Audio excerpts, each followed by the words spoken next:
A severe aviation disaster occurred in India yesterday.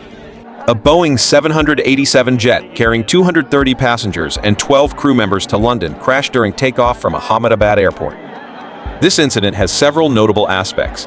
First, the final transmitted altitude reading was 0 feet, indicating the aircraft crashed immediately after liftoff. Second, this marks the first fatal crash in the Boeing 787's global operational history.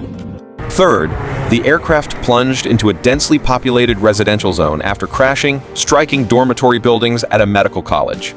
2 structures sustained severe damage. The 11-year-old aircraft, considered relatively new for wide-body jets, departed its gate at 1:00 p.m. and entered the runway for takeoff.